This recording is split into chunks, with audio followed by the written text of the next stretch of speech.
Hello, everyone, and welcome to the Parenting is Easy podcast, where we will discuss the pleasures and the frustrations, the good and the bad, and the rewarding and the troubling aspects of parenting.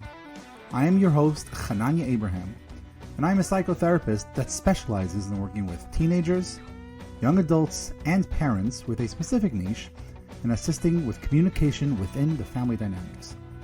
While everyone has their own unique journey and experiences as a parent and as a child, there are many common affiliations and attributes that we can all relate to and share. Together, we will learn from personal stories and experiences from parents across many different backgrounds, cultures, and communities. So get comfortable, grab your glass of coffee, and let's get right into the interview. Hello, everyone, and welcome back to another episode of Parenting is Easy, said no one ever. I am your host, Hananya Abraham, and today I have a very fun and interesting guest, and her name is Katherine, and she is the proud mother of 3 children, and she has raised them by herself. And I'm going to let her introduce a little bit about herself and let us know a little bit about what her life has been like, and we'll get right into our conversation. So, Katherine, tell us a little bit about yourself. Well, first of all, I apologize that my dogs are barking. They never bark, and of course, now they start. Hopefully this will stop in just a second.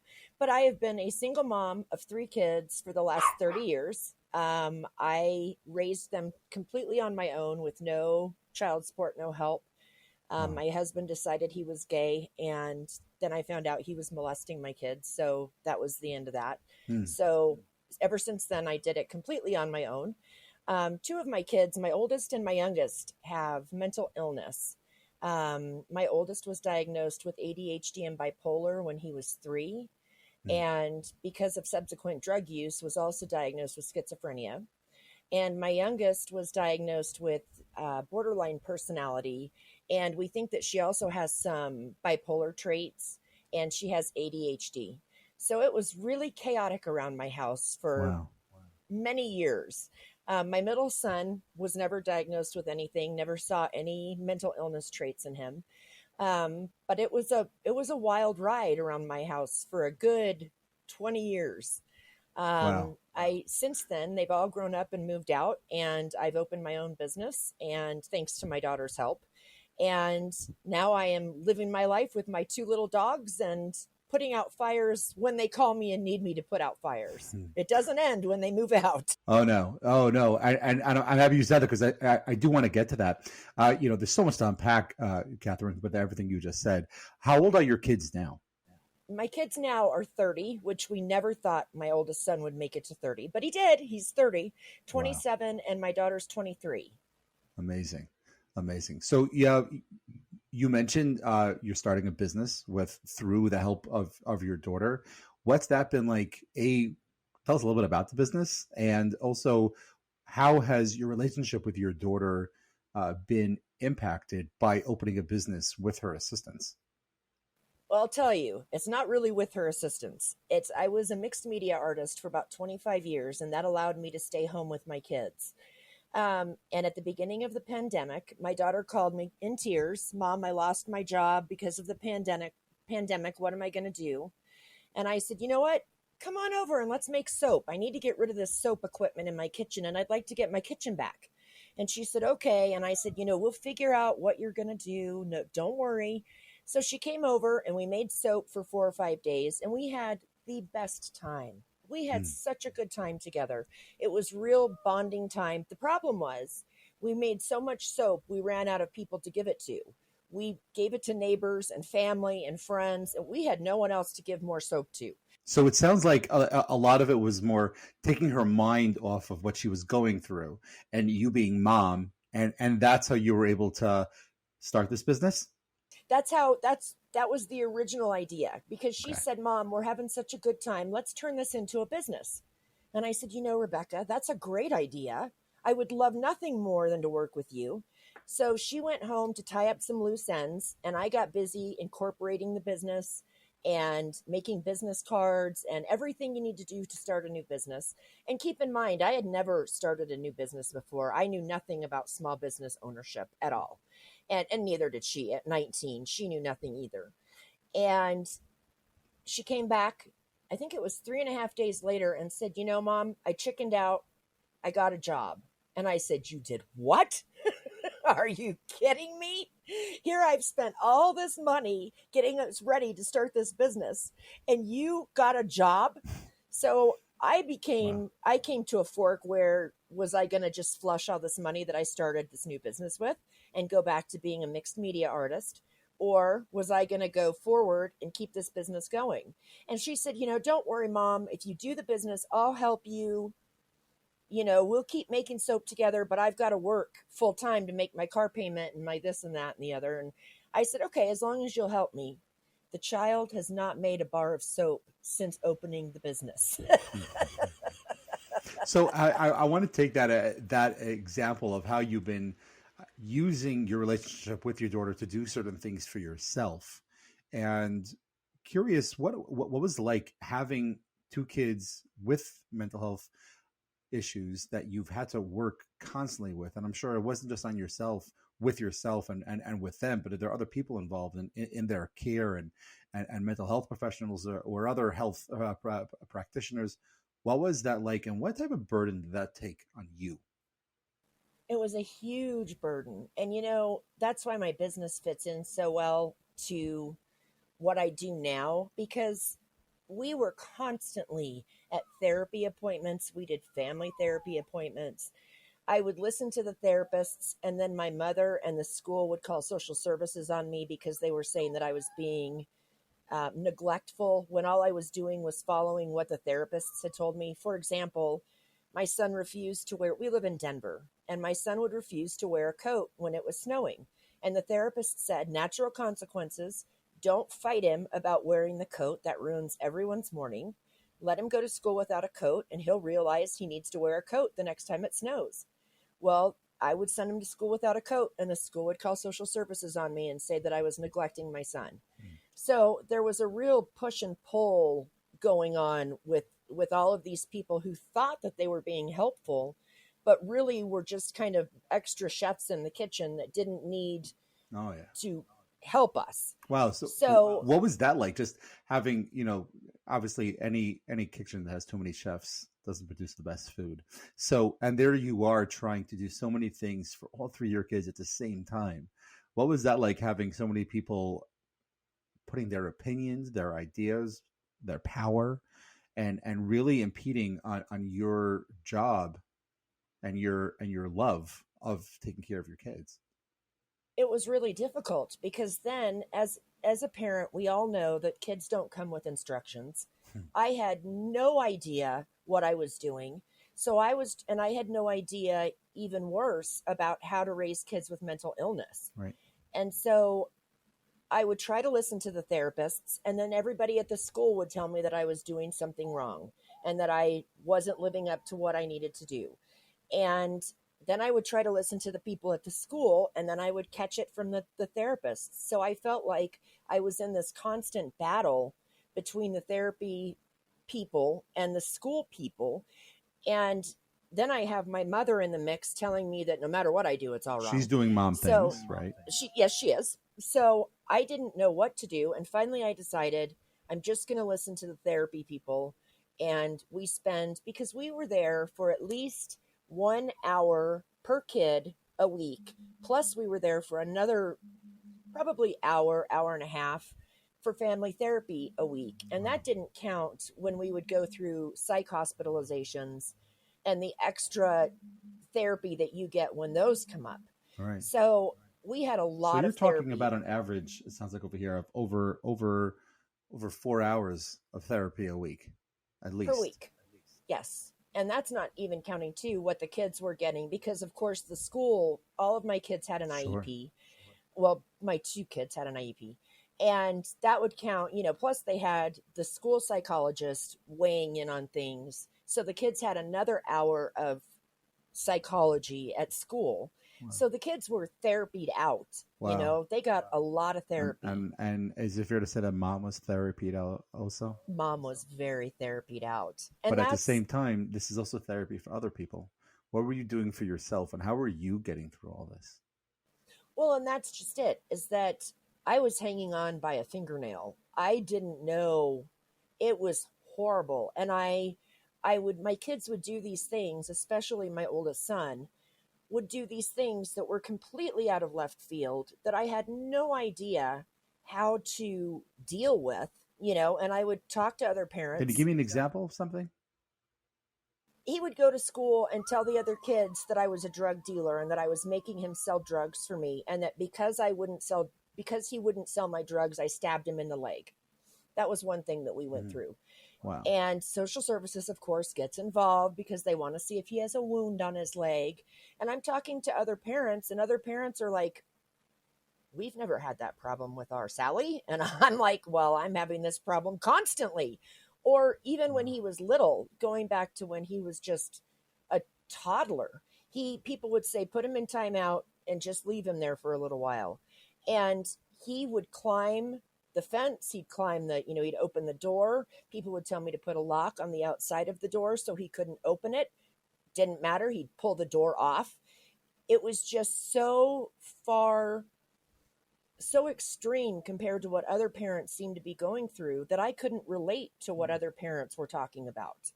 They were talking about Johnny missing a goal in their soccer game. And I was like, we can't Mm. even play soccer because my kid can't function long enough. He would go off on all the other teammates on the soccer Right. team. So we couldn't even play soccer. So what was it like for mom? What was it like for Catherine to be going through all this and just seeing her kids having this constant care from other people, and also the constant struggles and the things that you're dealing with at home? What was happening to Catherine during this time? I would truly hanging on by a thread. And it's heartbreaking to see someone you love so much going through these things, but it's also at the same time heartbreaking that someone else, because they have an MSW behind their name or because they have a PhD behind their name, they're supposed to be able to fix your child when you can't. And it's Mm. hard to accept that someone else has the tools to fix whatever's going on, knowing that you can't, and you're the one that loves the kiddo the most. Yeah. Well, I think, and to your point, and at least from the way I'm hearing it from you, it's that love that kept that piece of fingernail attached, It is. and I'll allow that connection. And I don't think there's any letters in the alphabet before anybody's name or after anyone's name that can give a fraction of what that fingernail gave. And I think it goes to show that maybe there are people or situations or things or medications that can help a parent, or should I use the word assist a parent, when it comes to what their job is as a parent and what their responsibility is. But no one can do the job of a mom. No one could do the job of a parent that is there and loving and putting so much into that. It's probably the most powerful tool or drug out there when it comes to us as parent. And the way I like talking about it is, I like trying to teach how we can like our kids as much as we love them.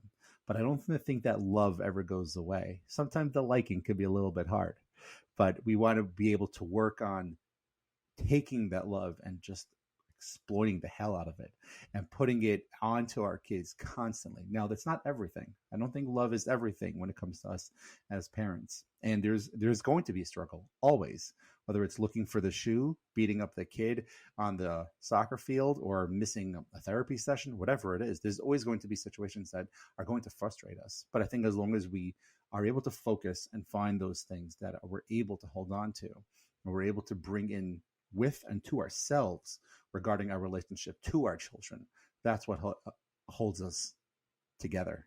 So I'm curious to hear from you. What was it like, and how were you able to take care of yourself through all this, and how were you able to actually manage as you as a person, more than just as mom, but as a person for yourself? I wasn't. I didn't. I my whole heart, my whole being, my whole everything went into my kids.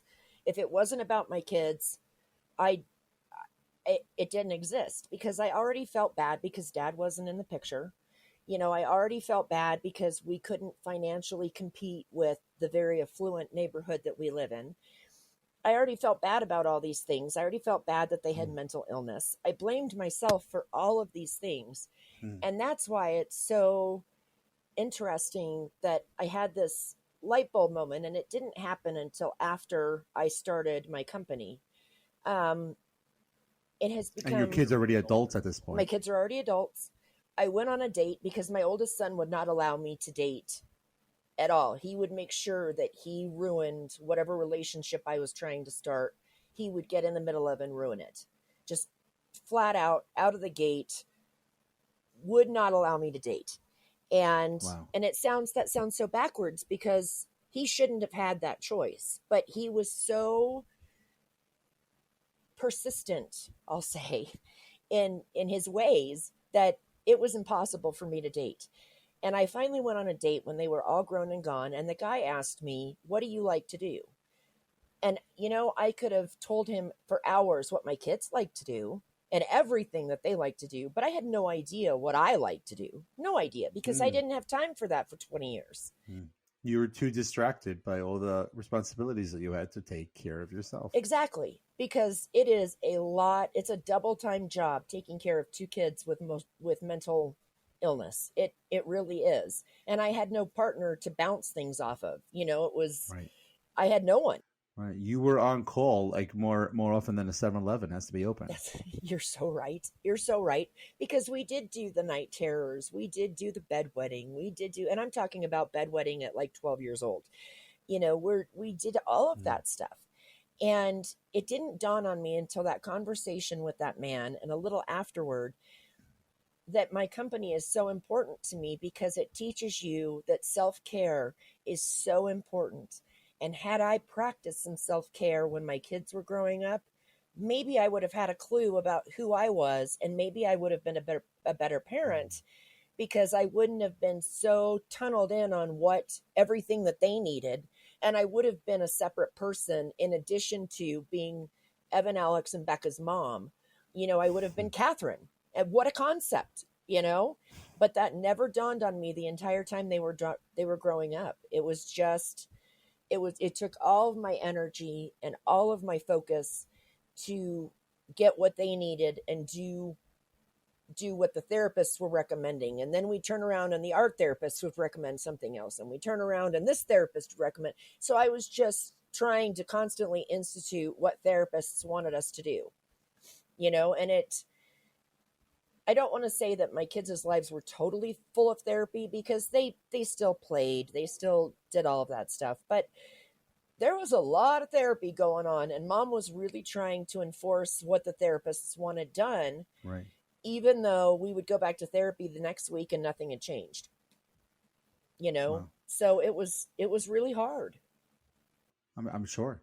I'm sure. And I'm curious to hear a little bit about, so your middle child, your second son. Alex. Alex. He's experiencing everything going on, and he's a part of this picture. How is your relationship with him affected, knowing that there are other kids that probably need a little more, well, more than just TLC, but they need more attention regarding everything that they need? And how is Alex affected by it? And as a parent that has a child that doesn't have those mental health stumbling blocks along the way, and they get to see this and witness this, but they also see mom using so much of her energy and time with them. How is your relationship with him affected? And how can a parent go about working with a child that doesn't have certain deficiencies or extra curricular stuff that he has to take care of? How does a parent go about taking care of that relationship when they have other ones that are in a way more taxing on them? I really wish that I would have put some time aside to deal with just Alex and have Mother Alex days, because Alex and my daughter too didn't exhibit mental health problems until she was close to a teenager. Nothing really Mm. kind of blossomed in that area for her until she was older. Evan came out that way. Evan was, he was diagnosed at 3. Right. Alex, the younger two really had a problem because they were coming up after Evan, and we've lived in the same place now for 20. I've lived in the same place for 27 years now. So they all went to the same elementary, same middle, and same high schools, and they all had to fight off the reputation that Evan had already put out there. Everybody knew who Evan was because of the things that he did. And Alex had a really hard time. They're sort of living in his shadow. Yes. And they had to prove that they weren't like Evan. And, other kids would tell their younger siblings about Evan, and they had a hard time making friends because who wants to be friends with people like Evan?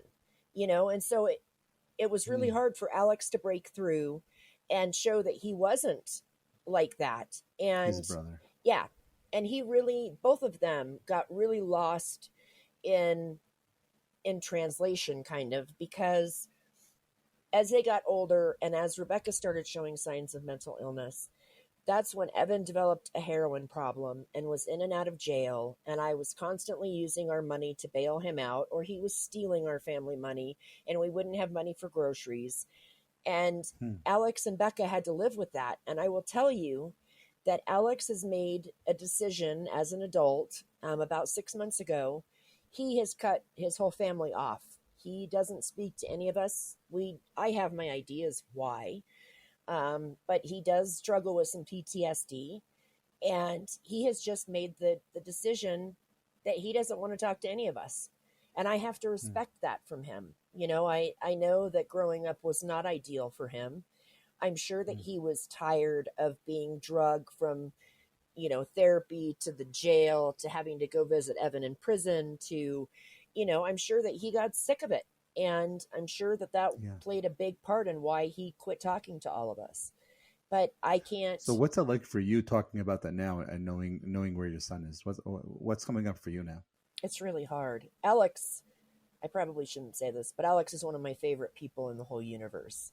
He is such a great person. He's just such a neat person to know. He's so smart and just so caring and just has so many interests. And he's so responsible. He's such a great person to know. And it really breaks my heart that he has chosen not to speak to any of us for the time being. And I hope that changes, because as he became an adult, he and I became very close, and he would stop by between his 2 jobs. He would come by and talk to me for an hour or 2 as he went from job to job, just the 2 of us, or he'd bring me lunch, or just, we would have these just kind of covert meetings that I really enjoyed that we don't get to have now that he's kind of MIA. Yeah. Well, if there was something that you would like to tell him right now, and maybe one day he hears this, what would you like to tell him? Oh, I would tell him that he is my whole heart. I know, looking back, I know what he went through, and I understand how unfair it seemed and how it seemed like my attention was always wrapped up in Evan or Becca. I get that it's hard enough to have siblings who have all of these issues, but it's even worse when it feels like mom is stuck to those issues and not giving anything to you. And I can see that now that there's been some time and some space between when it happened or when it was going on and now. And I would just tell him that he is truly my whole heart, and I would do anything to make it up to him. Anything. Beautiful. Beautiful. I want to go back over here to something you were saying before regarding your daughter, and things didn't show until she was a teenager. Can you talk a little bit about that time and what it was like within the family dynamics, and more importantly for you, what was going on inside? It was really hard as she became an adolescent, because apparently she had been watching TikTok videos and really gotten into watching some online stuff that really kind of warped her mind. She came down with an eating disorder and became a huge proponent of I can't even think of what it's called now, but when you're for anorexia, there's a term for it. And she was really pro Anna, I think is what it's called, maybe. And she became very active on those websites. And I had no idea at the time. I just thought she was watching, she was really into dance and ballet and gymnastics. And I thought she was watching videos about that kind of stuff. Little did I Right. know, she started having self image issues because she was so interested in those things. And she started thinking she was fat. And so she developed an eating disorder. And that took us a long time to get under control. And that morphed. How old was she at this time? It started when she was about 9. And I think we noticed when she was about 12. To me, Okay. she was just a normal kid. But I guess she wasn't. I would feed her and she wouldn't eat her food, she says. And she wouldn't, and she was a thin kid. She was a thin kid, but I was a thin kid growing up. So I never put two and two together. Um, and she had a lot of health issues. She has asthma, and that caused a Mm. problem. She was on prednisone a lot, and that caused some physical changes in her. But I guess the Right. kids at school would make fun of her, and that kind of drug her deeper into not fitting in at school, but not fitting in at home either. So where did she fit in? And hearing stories now of the things that the boys did to her when I wasn't home, I had no idea that any of this was going on. And it makes me feel Are we talking like abuse? just brother, sister. Rebecca takes it as Okay. abusive, but she sees it much differently. I see it as brother and sister kind of shenanigans. The boys were Right. older, and of course they picked on their little sister. But if anybody else picked on their little sister, you better watch out because the boys were going to come after you. It was that kind of Right. thing. So from their point of view, they were doing brotherly love, but from her point of view, that's not what she felt. Exactly. And she claims to this Mm. day that it was totally unfair and that she had a horrible childhood and that I was inaccessible to her. And it's funny that she says that to me because due to the size of our house, she and I shared a bed until she was 12. So to me, it seems like she was always homesick or we were always doing something together. But to her, it feels like I was always focusing on Evan or trying to do something with Alex. Hmm. So we all have very different, we all remember things very, very differently. Um, Well, hearing your kids, and obviously it sounds like you've had conversations with them regarding their upbringing and the impact of their lives on each other and on the whole family dynamics. Are there certain things that that you can say now through the self care, which I want to get back to a little bit more, but through I guess is the contemplation and the thinking about and processing things that have happened throughout the past 2 decades, 3 decades, are the things that you can say now, you know what, I wish this is something I would have incorporated, implemented, or worked on, or been more involved with when it came to your kids? yes, I would have listened to myself more. Mm. I Can would you have, can you expand on that a little bit, please? everybody has that little voice, that little intuition inside of them. And I wish that I would have put my faith in the therapists and the psychiatrists and the people that we were dealing with. But I also wish that I would have given myself a little bit more credit because I wasn't dumb. I wasn't true. I had no idea what raising kids was like. I was learning as they were learning, but I had a pretty good head on my shoulders about what they needed and what was good for them. And I wish that I would have done a little bit less relying on everybody else because it was just Mm. knocking me all over the place, and a little bit more relying on myself and what do my kids need, what do I know that my kids need rather than yeah, What do they need? they need a lot of love and a lot of support, and they need a They friend. need mom. Right, that's just it. they need they need you to be there, and it doesn't take a lot to be there. They need you to support them in what they do, and they need a friend. And I'm not talking about friends like you're out buying them alcohol and that kind of friend. I'm talking about they need a friend to feel like there's a soft place to land, like they have somebody they can go to no matter what. And that's what I've Mm. always wanted my kids to feel like. But because we did so much therapy, I was farming that all out to everyone else. Mm. when it should have Okay. been. So I'm hearing you say that there obviously is a very big and important place to therapy and to going to people that have those letters before and after their name, and to also know who's the head of the household, Exactly. to let your children know that, hey, we're going to other people for help, but we have to work on things ourselves. There's a dynamic, a family dynamic, and there's the ingredient of love that no one else can give more than we can give each other, and then and me as mom can go ahead and give you. Exactly. And, our family was unique. Our family, just because the therapist said that this worked for 10 other families, doesn't mean it would have worked for our family. 100%. And I Yep. didn't get that at the time. I thought, well, the therapist is saying we have to do this. So we better, come on, kids, we're going to, do whatever they say. And I wish that I would have listened to myself a little bit more and been like, no, that's great that this worked for everybody else, but it's not going to work for us. So we need to come up with another plan. And I was too scared So, to speak up. right. And because I think there was so much help that was needed, that's sort of like, what's that limit? Like, what's that balance between getting that quote unquote professional help, but yet also doing mom intuition? And, hey, if help is being offered, so let me reach out to it. Let me take it all in. And there's also more. Right. And that's important. And knowing what that balance is and how to go about it.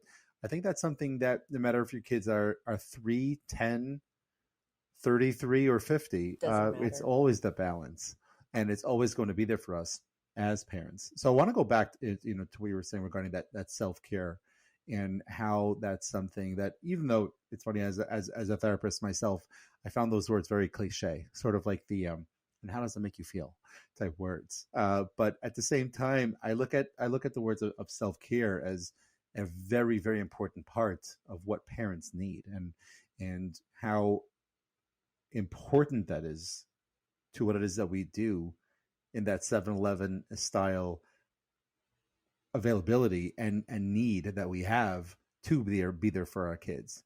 So I'm curious, like, when that, like, light bulb, the way you were saying it, went off, like, oh my gosh, like, what are things that I like doing? Like, what was that like, and how is that something that you, looking at it now, still as a parent of 3 kids, how is that something that you've been incorporating to really assist in the process of being a version of yourself that's a better version for you as a mom? Well, when I realized I had no answer for that question, it I had never even thought of it before, and it really struck me really hard. And it took several days, and I finally figured out that, you know what, as a parent, we're responsible for filling all of these little love tanks, and that's what you do as a parent, is you want to replenish your child's love tank so they constantly feel full. But what happens to your love tank?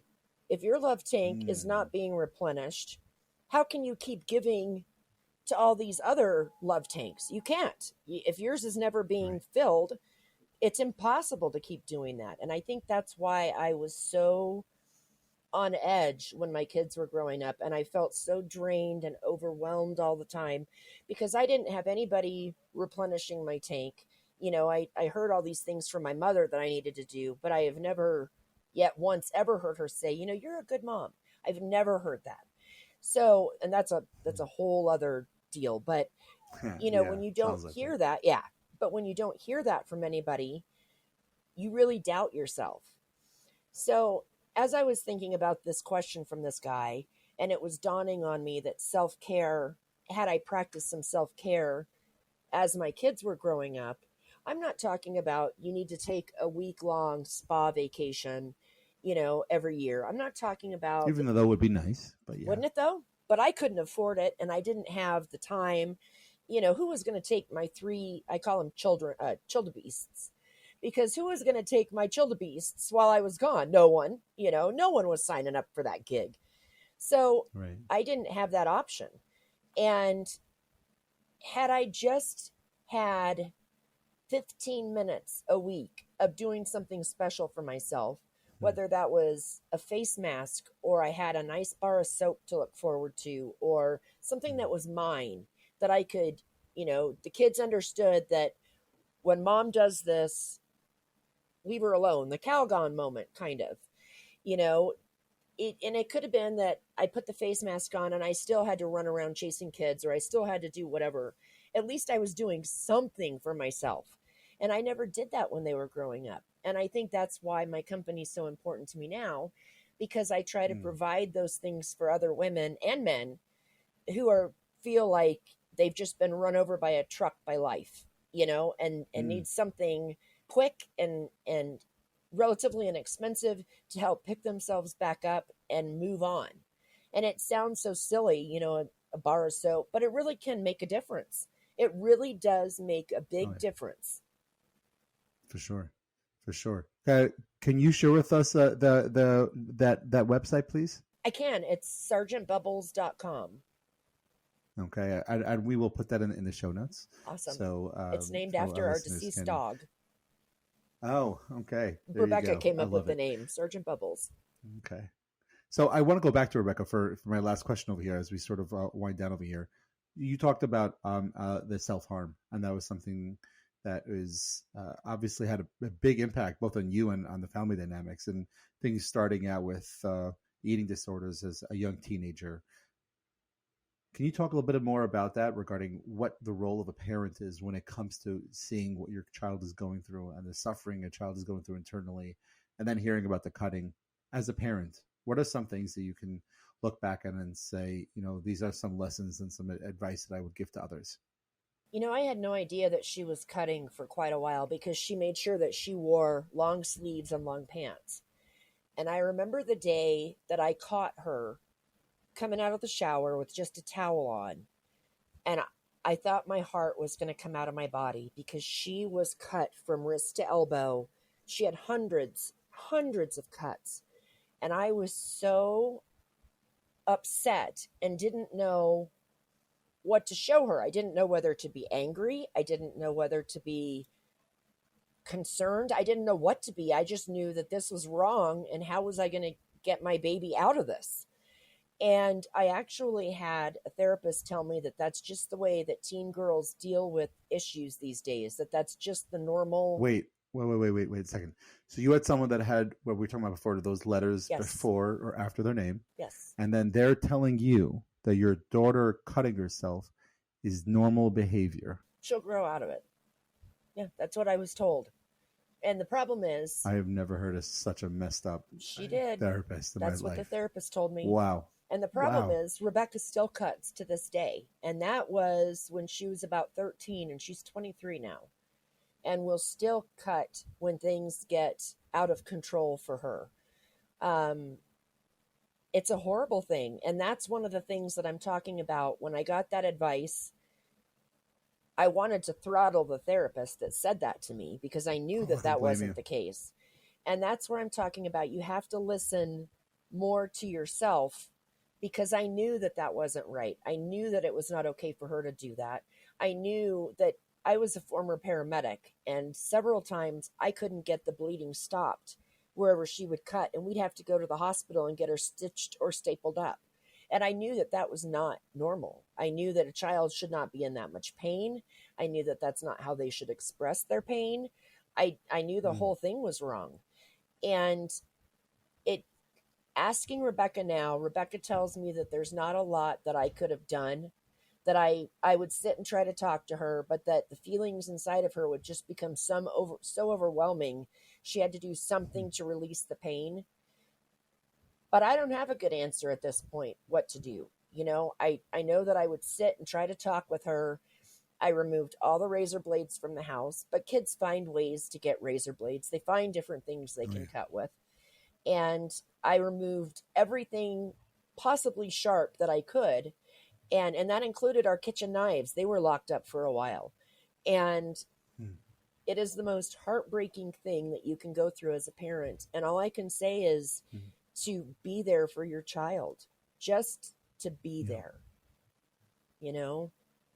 It may not solve it. It may not get them the help that they need, but don't ostracize them because of it. Rebecca, we were shopping for wedding dresses not too long ago because Rebecca's engaged, and she has scars. Thank you. She has scars from her shoulders to her toes. And the lady that was helping us with the wedding dress you could tell she wanted to ask, but didn't know how to ask. And Rebecca was very open and said, I used to cut as a teenager. I'm better now, which she was until an event happened and she went back to cutting. But she hadn't cut in probably 3 or 4 years at this point. And she's not afraid to tell people, this is why I have these scars. I shouldn't have done it, but I didn't know what else to do at the time. But she doesn't even have an answer as to what I could have done to help prevent those scars. So I don't know what the So answer is.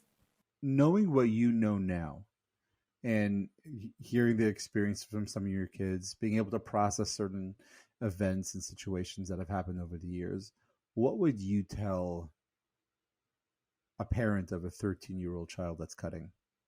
Or what would you tell yourself from, what is it, about 10 years ago? To listen to your own intuition, to be there for your child, and let them know that you're always there. Nothing else comes before them. It's, if they're having a Yeah. hard time, you can always come and talk to me. And I think I know that a lot of girls, when I was in high school, nobody cut. And I know that it is more prevalent now. It is a prevalent way that girls are handling it. But you've got to instill in your kids that that doesn't mean that it's okay. It's not okay. It's never Right. okay to hurt yourself. We can Right. find other ways to deal with whatever's going on. Just don't hurt Right. yourself. Right. Oh, I hear that, and I think that makes perfect sense for the emotions that are coming up now here in this room, but also thinking about it from what was happening 10 years ago, and channeling those emotions as well. That's there's it's very heavy, and it's a lot. And I guess in the way of this podcast, and something that I talk about in my room a lot as a therapist is, and like we were saying before, is that we don't always like our kids, but we always love them. And we have to channel that to make it that we can hopefully like our kids as much as we love them constantly.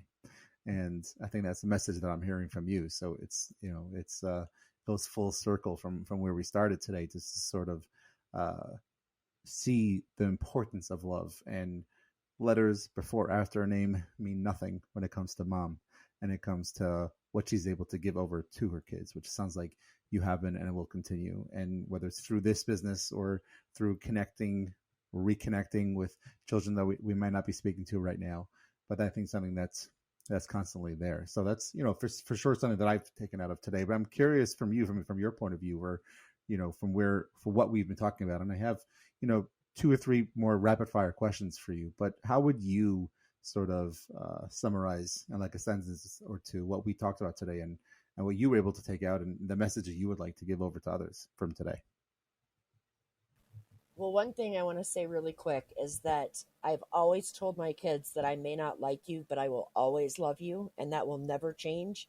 And I just heard my son tell my grandson that the other day.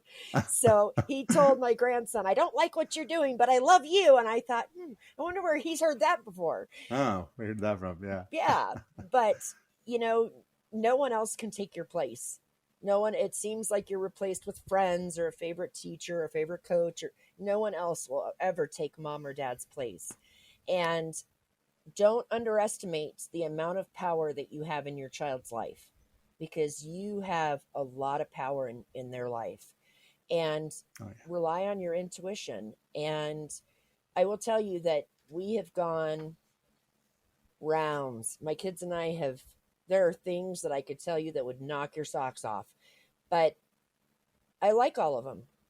Now that we've gone through it and they're all adults, Oh, that's a real blessing that you can still say that now. That's awesome. I would choose to Yeah. be friends with any one of my kids, because they turned out to be That's great amazing. people, and they're caring, they're considerate, they're loving, they're kind, they're just wonderful kids. I couldn't ask for more.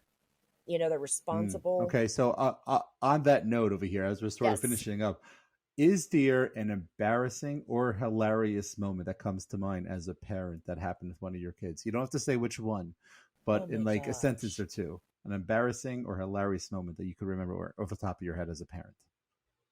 Oh, there's so many. And they're escaping me right now. Probably when my son went to school. I can't believe I'm even going to say this, but my eldest son went to school and took my box of Tampax with him and proceeded to hand them out one by one to the rest of the kids on the playground because he didn't know what they were. But he thought he would bring everybody gifts. God. So yeah, Wow. so that Wow. was one of the things the lighter things that my son has done. I did not see that going there. No. I did not see that going there at all. If you could think of a superpower that you would want to help with everyday mundane tasks as a parent, what would they be? Oh, invisibility. Or pick one. Invisibility. Yes. Can you imagine if you got to go in and see what your kids were doing and they didn't know that you were there? Can you imagine the power that would give you? Oh my gosh, that would be wonderful. You could head off so many problems before they actually happened. You know? I hear that. Yeah. I heard that. What would you choose? If there was, so I've gone through so many different scenarios from here, but I think it would be the power of more patience.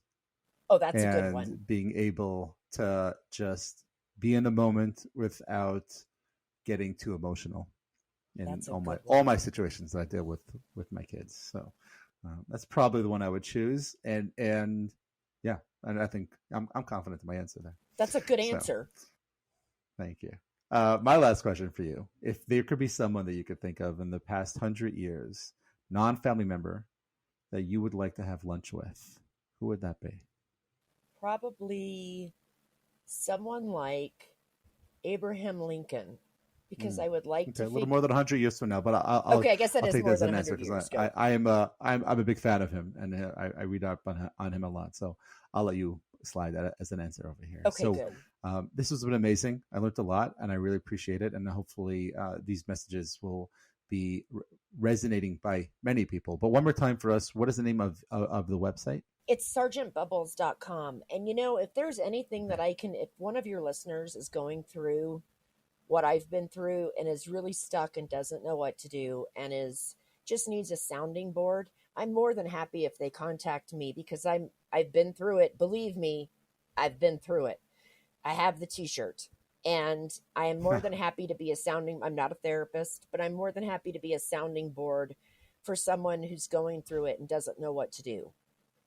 That's amazing. They can contact me through my website. I see there is. Okay, yeah. Awesome. Yeah. Great. Well, thank you so much. Absolutely. Thank you. This has been fun.